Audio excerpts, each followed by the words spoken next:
As we all know, success starts in the trenches, and ASU's turnaround along the offensive line was a key factor in their success in 2024. And with four starters due back in 2025, the line once again figures to be a major team strength. But not everybody's coming back to their former position, as starting left guard Ben Coleman is sliding inside to take over for Leif Fautanu at center. After missing his first year in Tempe due to an injury, Ben returned to the lineup last year and put together a standout campaign. No matter where he lines up this fall, he's going to be a key player for the Devils on the field and a key leadership voice in the locker room. On this episode, Ben and I discuss the keys to Arizona State's success, why he bypassed the NFL draft to come back for one more year, his evolving leadership role, activating the Valley, young offensive linemen, and so much more. So let's get to it. Here's my conversation with Ben Coleman. All right, Ben. So the first question is going to actually come from your teammate, CJ Fight. He wants to know, when you first got to Tempe, what was the very first food place you hit up?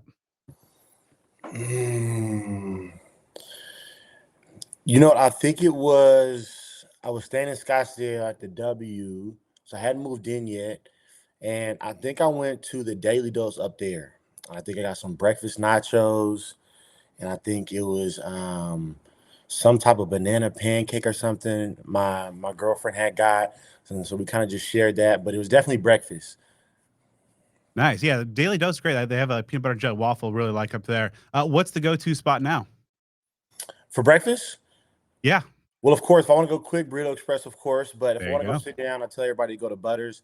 They have two locations in Scottsdale that I go to, so I kind of pick between those two. But Butters definitely has the best pancakes. We went there as an O line a couple of weeks ago. It's just a little bit of team bonding on a Saturday, so I definitely go there. Cinnamon roll pancake, whole hog skillet, add avocado. Every single time, you can't go wrong with the freshly squeezed orange juice as well. All right. So of course, that's that question coming from CJ. Now, on the flip side, how tough was CJ to kind of go up against every day in practice? Well, I think I'll be looking forward to more of the battles this year. Being able to transition to center, playing through technique. We had a lot of battles, but that came from more of him playing on more of the left side of the defense, the right side of the offense. So we didn't battle too much. Maybe more of some individual situations. It was really a lot more of me and Jeff Clark. And that would go as far as pass situations, and then if it was run situations, Jacob played on my side a lot. So during practice, Mm. but I was able to see CJ a lot. I think he's made tremendous strides. I know something he wants to improve on is pass pro. I feel like that's something that I do pretty solid myself. So that's something that he took, especially towards the later part of the season that he wanted to work on. He wanted to get a lot more reps against me to be able to work on his pass rush. And kind of add some more tools to his toolbox because everybody knows him as kind of a run guy, but he wants to be an overall guy. He wants to be a complete guy. He wants to be able to stand on third down and get pressure as well. All right. So of course, you're coming off a really strong individual season, and of course, we'll touch on the move inside to center a little bit later on. But overall, after the success that you had last year individually, what is it about this 2025 group of Sun Devils that made you want to come back and spend another year in Tempe? Well, I just feel like I had unfinished business. I mean, the biggest thing for me is that everybody, for the most part, right, finishes their eligibility up. Especially in the day and age that we live in, really really fortunate with NIL. So I feel like there's no rush. I feel like there was some meat on the bone. It's unfortunate that I tore my Achilles, so it's more of just getting that year back. I feel like I've had a unique journey with redshirt and coming off the ACL from high school. And then right after that, redshirt, I'm going right into COVID. So it was kind of weird. Had been my third year on campus and then starting that first game, and it felt like the first 2 years flew by. So I think it's really just the time that I missed out on. I love Tempe. I love being a part of this program. And I feel like that's something everybody always tells you, man, you're gonna miss college when you go to the next level. So that's something I didn't want to skip out on if I had the opportunity to. And I think it worked out for me because I feel like I had a solid season, but I feel like I can do a lot better, and there's a lot of things I can improve on. Of course, there's a number of new faces that joining the program this year, though maybe not quite the number that over the last couple of cycles. But as having the experience of being a transfer, coming into a new place, but now having been here for a couple of years, how are the new guys fitting in, and how is that experience that you've had in kind of helping get them up to speed in terms of the standards of this program? I think you said that's the biggest part is having the guys understand this standard. There's a reason why we went so far as we did last year. Just because the standard we upheld. From top to bottom. I think that was from old guys all the way to young guys. You're speaking from the old line, the new guys have fit in well, the early enrollees. I think it's more about instilling in them, you want to take the harder route, especially early on, right? You always want to take the harder route, but I think as you start as an early enrollee freshman, you want to close the gap as much as you can in this first 6 months as you go through spring ball, but you also want to learn as much as you can. So those guys have been doing a great job. We've had Uwe, Makai, DJ. The guys have been great, man. All different types of shape, sizes coming to the offensive line room. They've been doing a tremendous job, and I think being able to see their growth just in a couple weeks of when you talk about doing your reps and force them to do a couple more reps and force them to do the higher weight, and they're realizing that like, man, I can do more weight. There's more I can put out. So I think challenging those guys has been a unique thing, but I'm really excited for those guys, and I can't wait till football starts to see how those guys start off. I can't wait to see them get whooped, and I can't wait to see them improve so they can do some butt kicking as well. Some of the new guys that you mentioned that are kind of catching your eye among the returning guys, some of the younger guys that are now maybe going to have an opportunity to really step up and become a more crucial part of this program. Who are some of those returning guys that are really kind of catching your eye in these offseason workouts so far? Well, we have a bunch of fast guys. There's a guy from the IE. I'm from the IE. Corey Butler is doing a great job. Wide receiver from Centennial. So, he's been a fast guy. There's a whole bunch of fast guys. I think I've been pretty impressed. So I feel like we have a lot of early enrollees, and I feel like previously, the years I've been in the college, I think that's pretty cool, man. I like to joke around like these guys should be doing algebra or something. I think it's pretty cool when when these young guys come in, and you get to see how they can already compete, right? Whether it be doing races or whether it be in the weight room, obviously we're split right now. A couple of days we do team runs on Tuesdays, and comps on Fridays. So we're just now starting that. So I'm just now being able to see, the growth from some of those guys and see the strides they make when we get into these team competitions. But as far as the returning guys, I'm really excited for the guys in our line room. They were freshmen last year to take that next step. You think of guys like Terrell Kim, you're a freshman, you got a little bit of playing time. I'm saying things with Makua Pule. You got, he got a little bit of playing time. So I think, I'm really excited for guys to make that next leap and see what they can do, because I feel like this spring will be really big for those guys. You've been here for a year and a half, some change, almost 2 years, some guys 3 years. So, I think it's about time for you, if you want to make a chance to give yourself the best opportunity to get on the field. I think right now in the spring is really the best time. All right, so kind of before we look ahead a little bit, want to look back at, of course, the Peach Bowl. You guys had kind of a rough first half, but then coming out and putting together a pretty legendary performance in that second half. Obviously overcoming adversity was a big key for this team all year long. But in that halftime, at the Peach Bowl, what were some of the things that the kind of the mood, the mentality of that team that really led to that turnaround and putting together, the really legendary finish there? Well, I think it was more about just staying calm and falling back to the foundation that we built. It wasn't a big deal. We knew we came off some weeks off, and that's not an excuse. But we saw all around college football. We saw it in the playoffs, and it didn't really matter to us the situation that we were in. I think the reality is that when you get down in a game like that, there's only two choices, right? You can continue to keep playing hard and see what happens, or you can just fold and for a fact that you'll lose. So I think for us, it was like, man, we understand how these games go. And I think for, mature guys in our locker room that have been through it, that have seen it all, they have to understand is that there's a lot of things that come with the momentum and the swing of the games, right? When they come out with the punt return and all these different things where it seems shocking, right? You're in a big stadium. It's the second big stadium we played in a row. But it's a different ball game because in the last 4 games we've had, everything has been pretty easy, right? There's been a lot of games in the fourth quarter where it's kind of been, we're sitting at the end of the game and things kind of seem kind of easy breezy. And we knew it was a false reality. So we want to remind everybody every day that, like, hey, there will be a game. We thought it was going to be the championship and it wasn't. Or there will be a game and it ended up being the Peach Bowl where, like, we will get down, right? And we're going to have to fight like we did earlier in those games in the season, like when we played Kansas, like when we played Texas State, when we had to finish those games at the end. And so I think that's all it was. We just said, hey, man, everybody calm down. I think that the experience helped us in the locker room, having a lot of older guys that have understood. It's like, man, we're not flustered to be in this situation. They came out, they made great plays, but we also learned what didn't work. And we had a lot of things left in the bag. We had a lot of tricks left in the bag, and everybody, saw. We trust our coaches, Coach Arroyo and Coach Dillingham and the rest of the coaches. They drew up a great game plan. They came out early. We had a game plan. They shut that down. Certain things didn't work, so we just moved on from it. And then we hit the second part of our game plan, and we found some success in some of this stuff. So got to get your impression as an O lineman, of course. One of the plays there, Kyle Scott's kind of suplex of Scat in the end zone. What were your thoughts when you saw that move, and just kind of one of those anything it takes to get the job done? I think you just said it, man. I mean, when you get to those games, we talk about it, man. Nothing else matters. I mean, what you grade out doesn't matter. What you do doesn't matter. The reality is, when you get to later in those seasons, you got to win. That's something I told the guys. I know you start off the season, you want to do good, you want to grade out good, you want to have the least amount of pressures, you want to have the best run block grade, whether it be on any outside sources or inside sources, just with your coach, right? Everybody wants to do that, but when you get later in the season, these games, man, it's every single play matters. So it's all about, man. Don't worry about what happens negatively in the game. You can't let it negatively impact you. You got to move on. I think that's what we did as a team. And I think Kyle Scott showed it right there, man. He went a block. He went to reach him. He kind of overreached him. The guy slipped back to kind of get up in the side of Scat. And he realized that, okay, my guy slid me backside. How can I still contribute to this play? While continuing to give full effort and still getting the same job achieved. So I think that's not the most ideal way. Kyle Scott wants to give a touchdown, but I think it's a pretty cool memory. I mean, a pretty cool thing because I don't think that's something that we saw until we really got to the sideline, especially in a crazy game like that, man. The fans see it clear as day, but it's not something you really see until you go back and look at it. Of course, the Peach Bowl was a great moment for the program and just, the high water mark. But, not being able to just get that finish there, how much fuel, obviously this team that's been, thriving, being having a chip on the shoulder, how much more, of that chip do you think maybe getting that close, but not quite there, does that provide for 2025? I think a lot, man. I think it's different, right? You go in the game, you get blown out. You're like, man, we were outmatched. I think the reality is we weren't, right? We were in that game, and when you lose a close one like that, when you get in a second overtime, it can go each and every way, right? You could be having the same conversation with a guy from Texas right now. Saying, man, one play, maybe it was one turnover or one drop pass.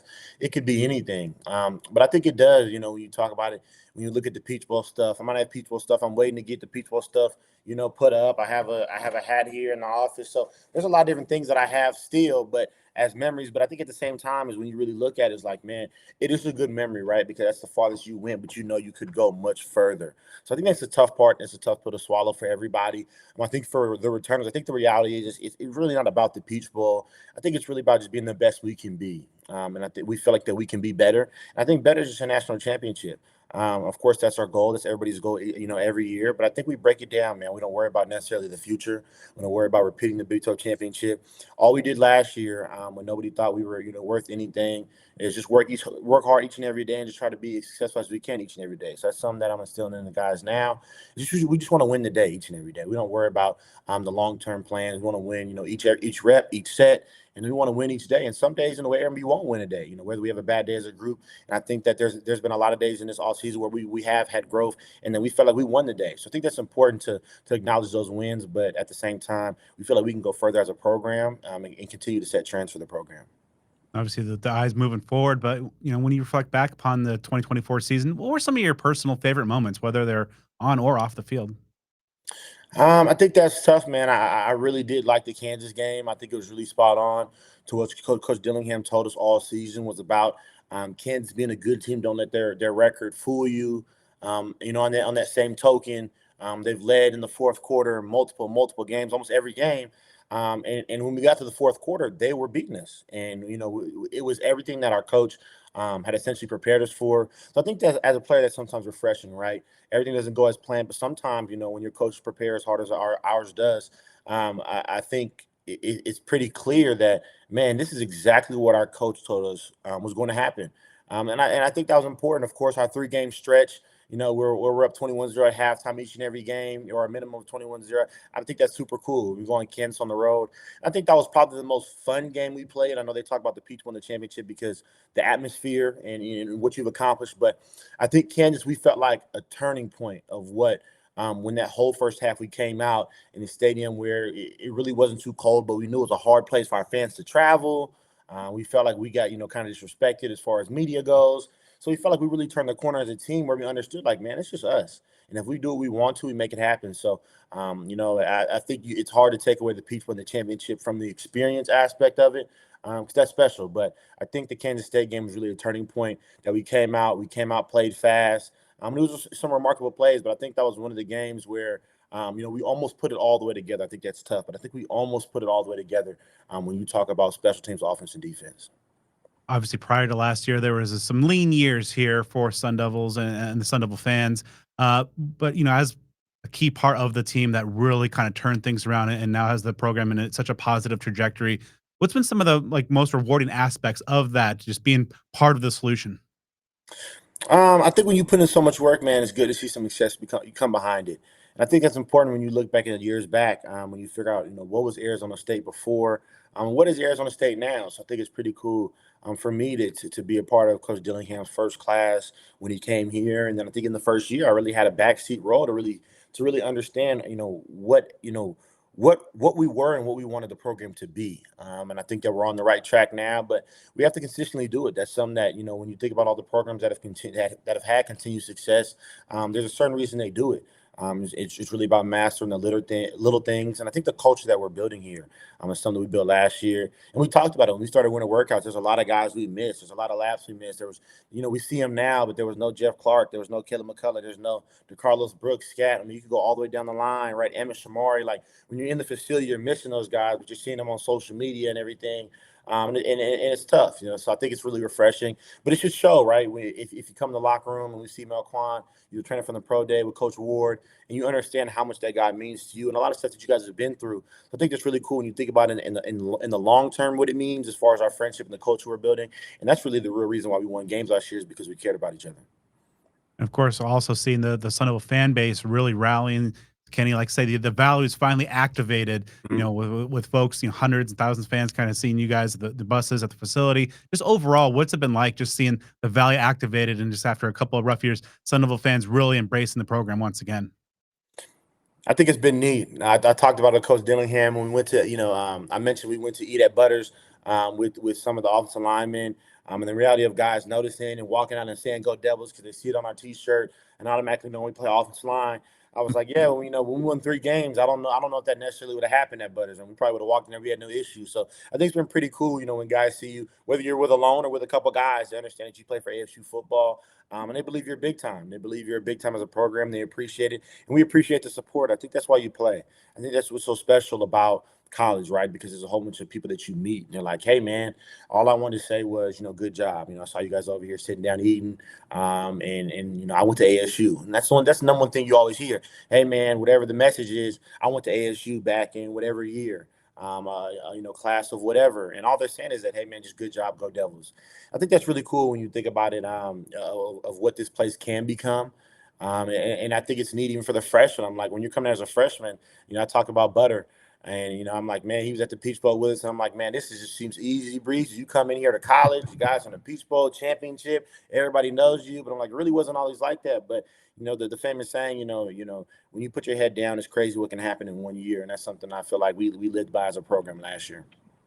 Now you touch on it, your first year, of course, having that unfortunate injury and kind of, as you said, kind of seeing things maybe from a backseat role, but obviously the program went through its struggles in Kenny's first year. What kind of lessons do you think you and your teammates were able to draw from that 2023 season that ultimately kind of paid dividends in 2024? I think good things come with patience when you wait. Um, I think it's a really important aspect when you understand you want things to happen now. You want everything to happen, tomorrow and when you want it to. But I think the reality is when you trust God's plan and everything that He has planned for you, I mean, your steps are already ordained. You don't have to worry about it. And I think from the reality of each individual and as a team aspect, I think that's exactly what we believed all last year. It's like, man, what do we have to lose? Nothing. What are we scared of? Nothing. I mean, nothing has changed. When we came here, they said we were this, we were that. They said we were guys that weren't getting drafted, all those little things. So I think it's all about kicking the door down. And so it's really about instilling that same thing in our team now. Is like, man, don't change that mindset. Don't get complacent. And that's one thing that we're going to fight. Naturally, it'll come for every team that wins a championship. Is that how do you avoid that space of complacency and letting complacency slowly creep in when everything goes good? Like you said, the valley's activated when you walk around with an ASU T-shirt, and some people know who you are, right? It's not a lot of people, right? And I think that's something that we're fighting this year as a team, because that's something that will naturally happen. And I think, I mentioned it before about getting the new guys, whether that be early enrollees or transfers, up to the standard, because I'm sure what they saw is what they want to achieve, and that's the whole entire reason they came here. So I think it's a really important aspect of making sure each and every individual gets that. In the age of the transfer portal, how close can you get in such a short time? And that's why those teams win.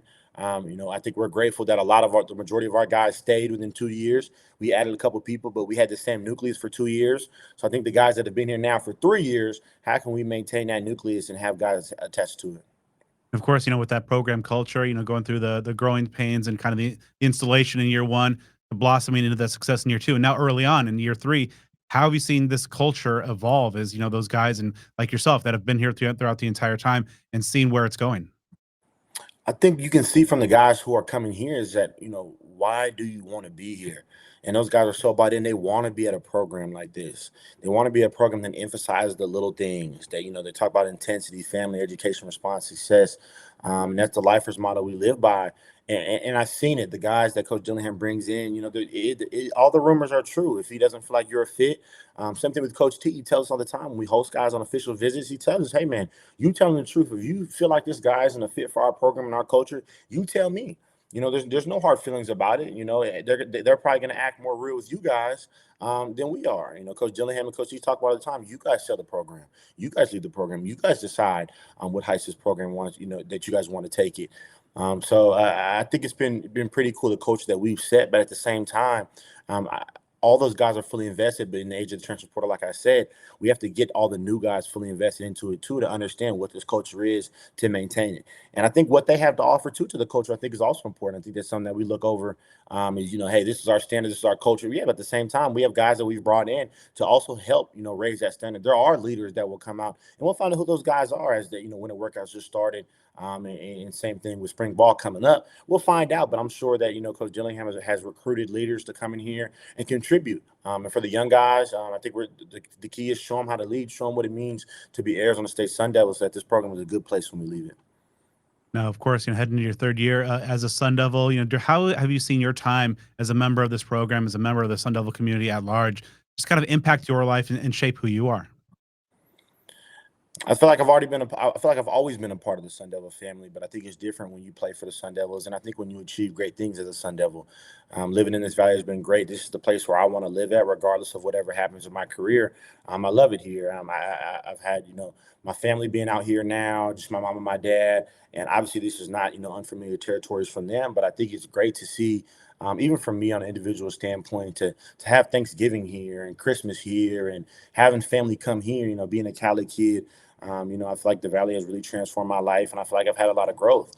I feel like my Valley, the time of my Valley has, when you talk about it, really in the depths of the Valley, I think that's kind of how it started. So it's kind of ironic, me being in the Valley, having this Achilles injury in a time where, I feel like I should have broke out and had a chance to stack a year or two. But I couldn't have been more thankful for my injury, especially here.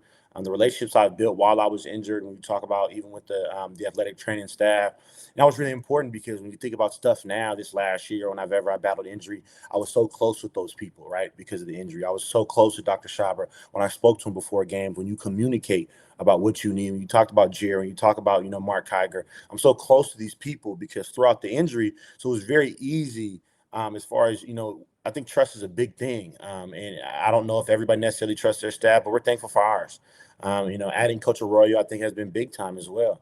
The relationship that we've built, but all the coaches, they want to be here, and I think it's really more important that players want to be here, and I feel like that's something that that's really swept under the rug. Is we see a lot of people that have transferred out of here for whatever reason to help the success of themselves as an individual, but they always come back.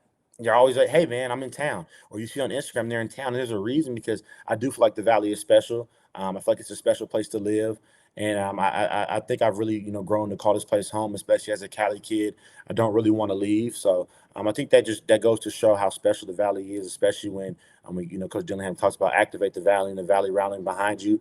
I think it's been a pretty special place for my time here.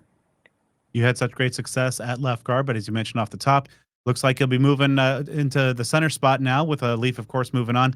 What was the process like? Was that as something that you suggested to the coaching staff, or is that something that they felt you would be a great fit for? I think when you talk about the league, I think it's been a great fit to be able to get that on film. I think the reality is, Leaf played it, and left guard was my position. That worked for last year. We did a great job. I think Leaf. There's big shoes to fill. He's played it for a long time. He's a veteran at that position. That's something I'm not necessarily unfamiliar to as far as calls and everything like that. And I feel like that's where we were good last year. Is that everybody was confident. We all helped each other out. Especially when it gets deep into those games when you talk about fatigue. We were all able to help each other out and then challenge each other on looks too. Like, hey man, you don't think you want to go to this point instead of that one? And he can confirm, like, you know what, maybe that's a better point. Or, hey, here's what I'm seeing and why I want to go to this point. And that was big time. And I think, allowing space for another guy to come in.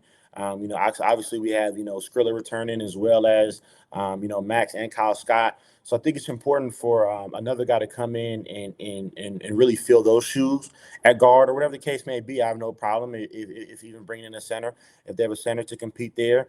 Let me go back to guard, but I think as far as the process, it was more of like a league decision, be able to get that on film. I have a lot of film at guard. I have some film at tackle.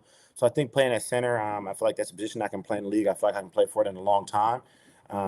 Just because of who I am as a person and who I am as a player, I feel like I'm very smart football wise, but I feel like I also feel the game a little bit different as far as understanding, what guys are doing and what their goal is. Being a former defensive guy, also understanding fronts and what necessarily is the goal of the D lineman in front of us. So I think that brings you an advantage. I'm definitely putting a lot of work on the side to be able to understand, of course, starting with our stance.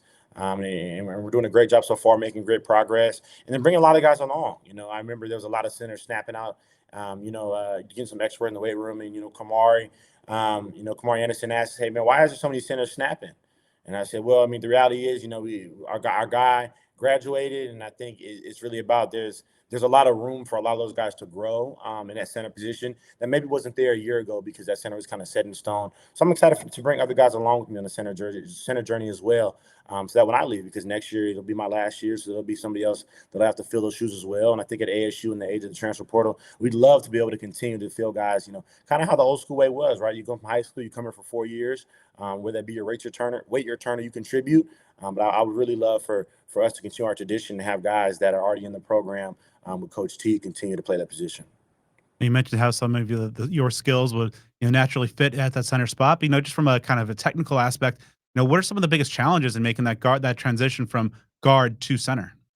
Well, I think the biggest thing is IDing, right? IDing the point in where you want the offensive line to go. Communication with the quarterback, and I feel like that's been really big. Me and Sam have been close since he got here. Like I said, it's like a little brother to me, and I feel like that's really important when you talk about your relationship. The center and the quarterback have to be super tight. So having him for the Super Bowl, and of course he was the main one to go sit, right in my recliner chair. Everybody has their one chair in the house and kick his feet straight up, and he didn't move the whole day. But I think that's how close we are. He knew exactly, like, man, I'm gonna go sit in this chair, and I know it's Ben's chair, and I'll kick my feet up. And I feel like it only fits if that's the quarterback, right? That's the only guy that'll be able to do that. And I think that's been a really important aspect. But I think from a technical aspect, of course, snapping the ball, right? That's something you didn't have to worry about. But it's really from a leadership aspect, right? You have to lead guys to put them in the right position. But I feel like my frame, my long arms that most people, really don't understand until they get the measurements. I think that'll really help me from that perspective. And I think at center, when you're playing an even front, you're helping, the guards. You're coming in, I think having the ability to pull a lot too when I'm playing center too, having the background at guard, being a pulling guard. I think that'll help a lot. I think it'll keep the defense on their toes. I think at the same time, I feel like I've done a good job of passing stuff off in pass pro. I feel like that's one of my strong suits is IDing when they're running different stunts. So I think that'll be able to help. So I'm glad I'm even in a better position to, with calls, help the tackle out, but at the same time, with my physical presence, be able to help both guards now rather than just the center and the tackle. Speaking of Sam, of course, that relationship now with center quarterback is obviously going to be so crucial. But from a guy in that huddle each and every day in practice, and of course, a guy who was in there, taking that first snap against Wyoming, making his first career start, to fast forward to where he is now. Where have you seen the greatest growth in Sam? Perhaps both on and off the field. I think you saw him when he took that loss versus Texas Tech. He admitted, he's like, man, that was my first time really playing in that moment. Not that the moment was too big. It was just different, right? You go on the road. I didn't feel like it was a super hostile environment at all, but it's different. I said, well, man, you played at Texas State. You had no problem. He said, man, it was different. It was conference. It was just, there's a lot of thoughts going through your head. So I've really enjoyed the growth of him. And I think we've shown also his ability to take chances, right? We think about that ball versus Kansas State. He's always been one to air it out, but it's like, does he really have the confidence to say, hey, man, I can trust my receivers and make this deep throw to JT in the back of the end zone, and I'm not overthrowing him. I'm not throwing it into the student section. And I think that was really impressive. I really saw him calm down just as a player from top to bottom. And I think being able to go through adversity in the season for him, I think that was really important, in the Cincinnati game where he missed. And then being able to see him fight back, I think that's important too as a player, right? How are you going to respond when adversity hits? And he did. And he felt like because he didn't protect himself in a situation where he had to run, that maybe preparation led to an injury, right? That could have been a possibility, whatever the case may be. But I think as older guys, that's what we tell them, man, hey, it's part of football, right? You go to try to make a play. Sometimes you get injured. Sometimes you stay healthy. I think the reality is he was healthy for most of the season, right? And whenever he felt banged up, he played. Whether if he was banged up, nobody ever knew, right? He wanted to play the Cincinnati game. He doesn't care what the injury is. He wants to play. And so I think that's really important for fans to understand. Man, it's a special quarterback. It's a guy that puts a lot of time into his body. So I think from the maturity aspect, I've seen him as far as his recovery, as far as talking about what he eats, as far as his schedule. He's a true pro. I can't wait to see him in the NFL. And I'm excited to get him for one more year. Of course, sliding over to center after and taking over for a guy like Leif, who had so much success, and hopefully he'll continue that on Sundays. What were some of the biggest lessons you took from your time while playing with and working with Leif? I think I just really watched, towards the end of the season when I knew I was making the transition to center, as far as just really the mechanics and how do you hold the ball when you snap. It was really more basic questions rather than, full on, can I get a whole tour about how to play center? It was just basic. What's really comfortable for you? How come you don't snap with a glove? I like snap with a glove.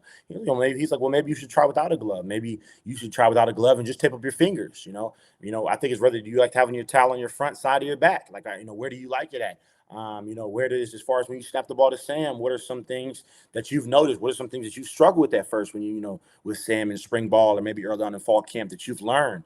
When you're fatigued, how do you manage that? How do you stay in your stance? So I think it was more of just the basic questions as far as center, because as far as the calls, we all knew him as an entire offensive line. So I think that was a pretty cool aspect because we were on our P's and Q's always. But I think even from a leadership perspective, I think you have to command it all the time. You got to be the first one to run to the ball. And when you play the other position, you play guard and tackle. That's not something that you necessarily have to do. But when you're at center, you have no option but to command it, right? So I think that was one thing that I learned, man, is make sure that you're commanded, make sure you command it clear as day. And I think a lot of guys feed off of you. Last year, once again, a lot of guys did, but I think it's just different, right? We think about the offensive line, it's the quarterback. I'm trusting you when you make this call that we're going to the right place. And I think that's the best part about it. Me moving to center, that all these guys trust me already. They've all played with me. They've all played next to me. So I think the transition will be, of course, a great challenge that I'm up to, but I think I'll have great success. How impactful has Coach T been into just your overall development and, of course, getting ready for, a pretty big year? Well, Jameto Bebo just asked me. He was asking me about my footwork the other day, and we were talking about my footwork. He was kind of asking, like, where did that stuff come from? Is that something you kind of just learned? I said, well, when I was hurt, I listened to Coach T because I couldn't really rep anything. So it was a lot of watching and listening of things that I didn't really understand or I didn't do previously when I was at Cal. And so I think that was a big year for me to sit back and watch. And my footwork hadn't improved so much. And I don't feel like it was never an issue. But there was a drastic improvement that I felt.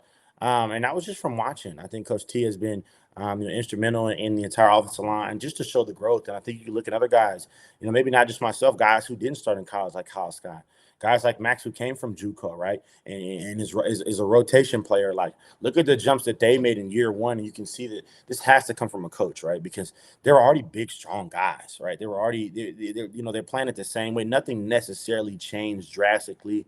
But when you really put your head down for a year and listen to what the coach is telling you, it's amazing what can happen. So I think I've been extremely thankful. As an older guy, everybody knows sometimes it's always nice to be the older guy, especially because you understand things from a different perspective. So I'm glad that I can be an extension. That's my hope, is to be an extension of Coach T from a player perspective, as well as Coach Ty Barrett, and have these guys lean on me for questions that maybe, whether they don't want to necessarily ask Coach T all the time.